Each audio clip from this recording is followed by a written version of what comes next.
Welcome back, everybody. A nonprofit called Phoenix just opened in Boston. It's described as a sober, active community, a free, nurturing community started in Colorado in 2006. And the founder, Scott Strode, is a recovering addict himself here tonight who says that he found sobriety here in Boston in his early 20s when he thought he was going to die. And Scott, thanks so much for coming in to talk to us about the Phoenix. Thanks for having me.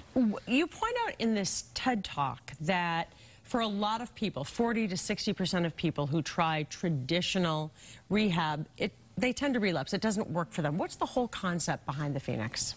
So the Phoenix is a free, sober, active community. So you come in and we introduce you to sports like boxing and triathlon and climbing and CrossFit. And what you really find there, besides a positive coping mechanism, is you start to heal those self-esteem wounds that so many of us in recovery are struggling with.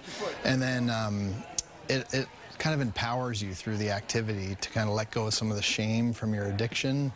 But even more than that, it's the friendships that you find in the gym that help you stay sober. I want to talk with you a little bit about your history. You say that you started drinking when you were 11 years old during a difficult childhood. And you say that more than anything, people need treatment for their trauma, that a lot of this starts with some sort of trauma and then goes from there.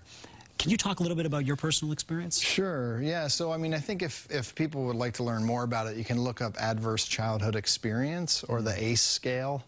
And it was a large study, about 70-something thousand people were in the ACE study. And they found that the more adverse childhood experiences that you have, the more likely you are to step into addiction and sort of repeat some of the things that you had happen to you in your childhood. And for me, that was the case. I was a survivor of early childhood trauma, and so drinking and drugging was just trying to numb that pain, and really standing on top of mountains and crossing finish lines helped me heal that self-esteem stuff and start to believe I could do anything, including staying sober. Right. So when people come to the Phoenix, it's completely free. How do you raise money? How do you pay for all of the facilities and the classes there? Yeah, so, yeah, if you're 48 hours clean and sober and you adhere to the code of conduct, you can come to Phoenix. And the way we pay for that is through grants and individual donors. And actually, through the end of the year, we have $1 million match. All the funds we raise is matched up to $1 million for our national program. So, you know, people have gotten behind us. They realize that we need to approach the addiction crisis in a different way, and Phoenix is doing that. We also have a gym that the general public can join, and the revenue from that helps support the charity. And the really special thing there is all the coaches and trainers are people who've come up through the Phoenix program. So they're rebuilding their professional career, getting a job as a trainer, and also helping somebody else with their fitness. Why specifically do you think exercise is a good way to recover from addiction? I think it's just one of those, like, it's simple goal setting, right? You want to try a lift with a little more weight. You want to get to the top of the climbing wall. And when you get to the top of the wall, you know, you start to believe in yourself in a different way, and that translates into other parts of your life. And you talk about how about 80% of the people that come to the Phoenix report success, and you say you have to be 48 hours sober to come. There's a code of conduct. How do you kind of police and enforce all that? It sort of becomes self-policing because the community is so tight, like the friendships are so tight.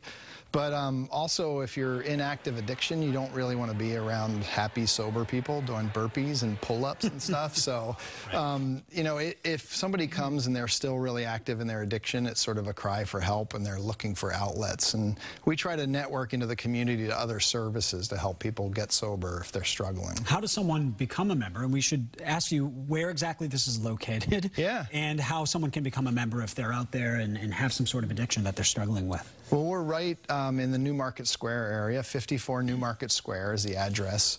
People just come on down, and, you know, if you're 48 hours sober, pick an event off the calendar. You can go to thephoenix.org to learn more and to donate. And it's also a great way to see what events we have happening that day. That's great. But we just encourage folks to come down and see the space. If you have a loved one who's struggling, or you yourself is struggling, just come down and try it. That's why 48 hours clean and sober. You can kind of dip your toe in and see if it fits you. And what we find is most people leave, you know, sweaty and smiling and kind of forgetting a little bit in that moment about some of the stresses of their addiction stuff. Well, Scott Strode back in Boston and helping more people to get to recovery. We really appreciate coming in tonight. Thank you. Yeah, thanks for having me on. By the way, the organization, again, is called the Phoenix, and we'll have a link to their website at cbsboston.com. Meantime, let's check out